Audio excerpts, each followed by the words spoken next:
আসসালামু আলাইকুম। নগরায়ণ থেকে আমি ইঞ্জিনিয়ার জামিল হোসেন আপনাদের সাথে আছি। আজকে যে বিষয়টা নিয়ে কথা বলবো খুবই একটা গুরুত্বপূর্ণ কথা। আমরা ছাদ ঢালাইয়ের সময় শুধুমাত্র ছাদ চেক দিচ্ছি, দিয়ে আমরা ছাদ ঢালাই দিয়ে কি আমরা নিজেদের ক্ষতি করতেছি নাকি? কেন বললাম এই কথাটা? আমরা ছাদ যখন ঢালাই দেই তখন বা ছাদের কাজ যখন শুরু করা হয় আমরা সবসময় ফোকাস করি ছাদের রড ঠিক আছে কিনা, বিম ঠিক আছে কিনা। কিন্তু আমরা কখনোই আমরা দেখতে চাই না যে আমাদের ছাদের শাটারিংগুলো ঠিক আছে কিনা। আজকে আমি এই বিষয়টা নিয়ে কথা বলার জন্য আপনি সামনে চলে আসছি। এই যে ছাদের যে বিষয়গুলো আছে, অনেকেই আছে যে ছাদের নিচে যে শাটারিংয়ের বাঁশগুলো দিয়ে রাখে, খুঁটিগুলো, এই খুঁটিগুলো এই যে ধরেন এইটাই আমি বলি, এই খুঁটিগুলোর নিচে এমন থাকে যে এটা এরকম ধরুন না ঝাঁকানো চলে যায়, এটা চলে যায়। এটা আসলে মারাত্মক ভুল। এইটা করলেন আপনি উপরে যখন লোড পড়বে ওই ছাদটা আসবে না, একটু ডাউন হয়ে যাবে।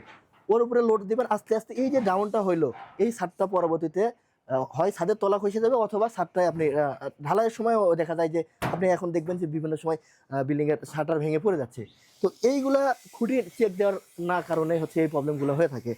আর অনেকেই যেমন আমার এখানেও একটু প্রবলেম আছে, আমি এই কারণে আপনাদেরকে দেখালাম। দেখেন একটু এদিকে ধরেন, দেখেন এই যে ম্যাক্সিমাম ইয়েগুলো উনি হচ্ছে কস করে দিয়ে রাখছে।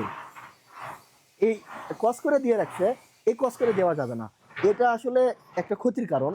যখন উনি এই ইয়েটা কস করে দিবে দেখা যায় যে অনেক সময় বেশি লোড পড়লেও এটা সরে যায়।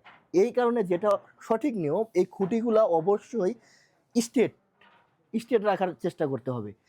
এটা হচ্ছে আমাদের এই খুঁটিগুলা হচ্ছে কস করে দেওয়ার কারণ হচ্ছে কি, আমাদের যে কন্ট্রাক্টরগুলা কাজ নেয় তারা হচ্ছে একটা বাঁশ দিয়ে বিভিন্ন বিল্ডিং করার চিন্তা ভাবনা করে, যে সামনের মাথা নষ্ট হয়ে যাচ্ছে ওটা কেটে ফেলে দিয়ে আর একটু ইয়ে করতেছে। তার মানে একটা বাঁশ দিয়ে উনি বহুবার ইউজ করার জন্য এই কাজগুলো করে থাকে।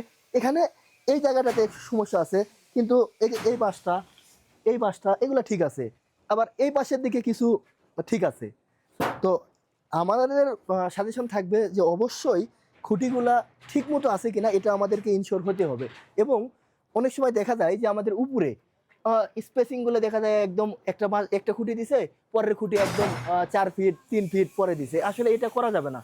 আমাদের এই খুঁটিগুলো দেওয়ার আদর্শ মাপ হচ্ছে আপনার হচ্ছে 1.5 ফিট পর পর, 1.5 ফিট বা 2 ফিট, এর বেশি দেওয়া যাবে না।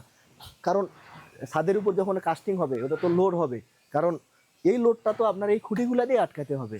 তো যাই হোক, আপনারা যারা নতুন করে বাড়ি করার কথা চিন্তা করতেছেন অবশ্যই আপনারা ঢালাইয়ের আগে যেমন উপরের রড চেক দিবেন বা রডের যে ঠিক আছে কিনা এটা যেমন দেখা জরুরি, এই বিষয়গুলো দেখা একদম ঠিক সেভাবেই জরুরি।